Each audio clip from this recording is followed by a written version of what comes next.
নমস্কার বন্ধুরা।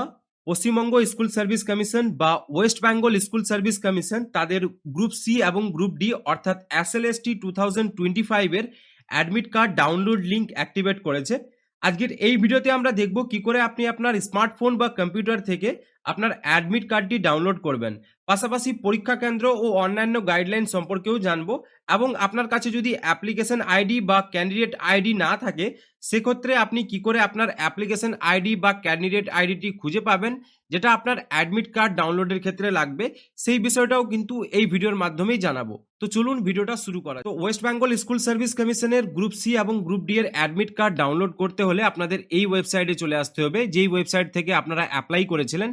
এই ওয়েবসাইটে আসার পরে আপনাদেরকে এরকম একটা ইন্টারফেস দেখাবে। আপনারা এখানে লগ ইনের অপশন দেখতে পাচ্ছেন, তো আপনারা সরাসরি লগ ইন অপশনে ক্লিক করবেন এবং লগ ইন অপশনে ক্লিক করার পরে আপনাদের সামনে এরকম ইন্টারফেস চলে আসবে। তো আপনারা এই যে অপশনটি এই জায়গায় হাইলাইট করছি, first SLST NTS 2025 log in, তো আপনারা এই অপশনটিতে ক্লিক করবেন। পরবর্তীতে আপনাদের ক্যান্ডিডেট আইডি, যেটা আপনাদের অ্যাপ্লিকেশন যে ফর্মটা যেটা আপনাদের স্ক্রিনে হাইলাইট করা হচ্ছে, এখানে কিন্তু ক্যান্ডিডেট আইডি দেওয়া থাকবে। পাশাপাশি আপনারা যেই মোবাইল নাম্বার দিয়ে এই অ্যাপ্লিকেশনটি করেছিলেন সেই মোবাইল নাম্বারটি দেওয়ার পরে পাসওয়ার্ড দেওয়ার পরে আপনারা লগ ইন অপশনে ক্লিক করবেন।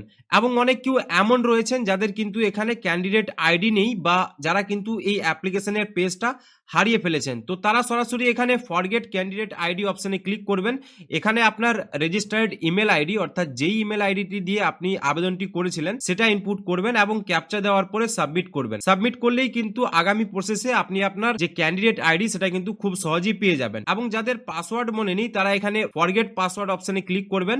আপনার ক্যান্ডিডেট আইডি আপনি পেয়ে গেছেন, ক্যান্ডিডেট আইডি দিবেন, মোবাইল বা ইমেল নাম্বার দেওয়ার পরে ভেরিফিকেশন কোড অর্থাৎ আপনার রেজিস্টার্ড মোবাইল নাম্বার এবং ইমেলে একটা ওটিপি আসবে, সেখান থেকে কিন্তু আপনি আপনার পাসওয়ার্ডটা খুব সহজেই চেঞ্জ করে নিতে পারবেন। তো আশা করি আপনাদের পাসওয়ার্ড কি করে চেঞ্জ হয় আপনারা খুব সহজেই করে নেবেন এখান থেকে। এবং যাদের ক্যান্ডিডেট আইডি নেই তারা কিন্তু এখান থেকে খুব সহজেই আপনার ক্যান্ডিডেট আইডিটি প্রাপ্ত করতে পারেন। তো আমাদের কাছে ক্যান্ডিডেট আইডি রয়েছে, মোবাইল নাম্বার রয়েছে এবং পাসওয়ার্ড রয়েছে। তো আমরা সরাসরি লগ ইন অপশনে ক্লিক করছি এবং পরবর্তী পেজে আপনারা যখনই লগ ইন করবেন আপনাদের সামনে এরকম ইন্টারফেস দেখাবে আপনারা যেখানে আবেদন করেছিলেন। তো আপনারা এখানে ধ্যান করবেন যে আপনাদের যে ইডিটের যেটা ডেট সেটা কিন্তু পার হয়ে গেছে, যেটা 2 ফেব্রুয়ারি 2026 পর্যন্ত ছিল। এবং পরবর্তীতে আপনারা এই পেজটাকে স্ক্রল ডাউন করে নিচে আসলে এখানে কিন্তু আপনাদের গ্রুপ সি এবং গ্রুপ ডি যারা দুটোতে অ্যাপ্লাই করেছো তাদের কিন্তু দুটো অ্যাডমিট কার্ডের ডাউনলোড লিংক দেওয়া থাকবে। তবে বলে রাখি যারা গ্রুপ সি আবেদন করেছো তাদের কিন্তু এক্সাম ডেট হতে চলেছে 1 মার্চে। তো আপনারা স্ক্রিনে দেখতে পাচ্ছেন এটা কিন্তু আমাদের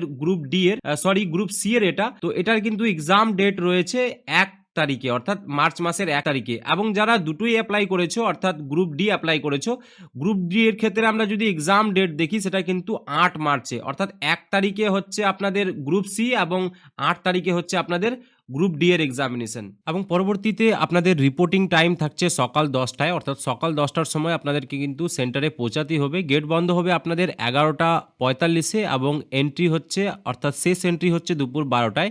ওএমআর সিট আপনারা কালো এবং নীল বল পেন ব্যবহার করতে পারেন, তবে ভালো হয় আপনারা কালো বল পেন ইউজ করুন। এবং আপনারা পরীক্ষা কেন্দ্রে অ্যাডমিট কার্ড এবং আসল যে কোনো একটা ফটো আইডি যেমন আধার, ভোটার, প্যান বা ড্রাইভিং লাইসেন্সের মধ্যে যে কোনো একটা আইডি প্রুফ কিন্তু আপনারা পরীক্ষা হলে অরিজিনাল কপি অবশ্যই নিয়ে যাবেন। এবং পরবর্তী গাইডলাইন্স হচ্ছে পরীক্ষা শেষ না হওয়া পর্যন্ত আপনারা কেউ হল ছাড়তে পারবেন না। ক্যালকুলেটর, মোবাইল, ঘড়ি, ইলেকট্রনিক গ্যাজেট পুরোপুরি নিষিদ্ধ। জুতো বা বুট পরা যাবে না, শুধুমাত্র স্লিপার বা ফ্ল্যাট স্যান্ডেল আপনাদেরকে পরতে হবে। পাশাপাশি পরীক্ষার শেষে ওএমআর সিট জমা দিতে হবে, ডুপ্লিকেট কপি নিজের কাছে রাখতে পারবেন। পাশাপাশি পরীক্ষা কেন্দ্রে আগে থেকে দেখে নেওয়া ভালো, পরীক্ষা কেন্দ্র আগে থেকে দেখে নেওয়া ভালো। সব সিসিটিভি নজরদারি এবং বাধ্যতামূলক চেকিং থাকবে। ওএমআর অ্যাটেন্ডেন্স সিটে আপনাদের সই করতে হচ্ছে। এবং পরবর্তী গাইডলাইন্স হচ্ছে প্রেসক্রাইব প্রয়োজন হলে আগে থেকে কমপক্ষে 48 ঘন্টা আগে অনুমতি নিতে হবে এবং প্রয়োজনীয় কাগজপত্র আনতে হবে। অ্যাডমিট কার্ড প্রভিশনাল যোগ্যতার শর্ত সাপেক্ষ, নকল বা অসদুপায় করলে পরীক্ষা বাতিল ও আইনি ব্যবস্থা নেওয়া হবে। গেট বন্ধের পরে প্রবেশ করা যাবে না। এবং পরবর্তীতে বলা হয়েছে গয়না বা ধাতব জিনিস না আনার পরামর্শ দেওয়া হয়েছে। কেবলমাত্র যে জিনিসগুলি আপনারা সঙ্গে নিয়ে যেতে পারবেন যেমন স্বচ্ছ পানির বোতল, যেটা আর কি ট্রান্সপারেন্ট, অর্থাৎ এদিক থেকে ওদিক দেখা যায় এরকম। পাশাপাশি স্বচ্ছ নীল বা কালো বল পেন, অ্যাডমিট কার্ড, আসল ফটো আইডি স্বচ্ছ ফোল্ডারে রাখা যাবে। অর্থাৎ আপনারা যে কভার ফাইলটা ইউজ করবেন সেটা যাতে ট্রান্সপারেন্ট হয় বা এদিক থেকে ওদিক যাতে দেখা যায়। তো এই ছিল পরীক্ষার গাইডলাইন্স। আশা করছি আজকের ভিডিওতে আপনাদের সঠিক তথ্য দিতে পেরেছি। যদি ভিডিওটি আপনাদের ভালো লাগে তাহলে ভিডিওটাকে অবশ্যই লাইক করবেন, এবং এইরকম নিত্য নতুন আপডেট আমি আমার চ্যানেলে প্রতিনিয়তই নিয়ে আসি। তো চ্যানেলটাকে সাবস্ক্রাইব করে পাশে থাকবেন। দেখা করছি পরবর্তী কোনো নতুন ভিডিওতে নতুন কোনো টপিকের সাথে। ততক্ষণের জন্য জয় হিন্দ, বন্দে মাতরম।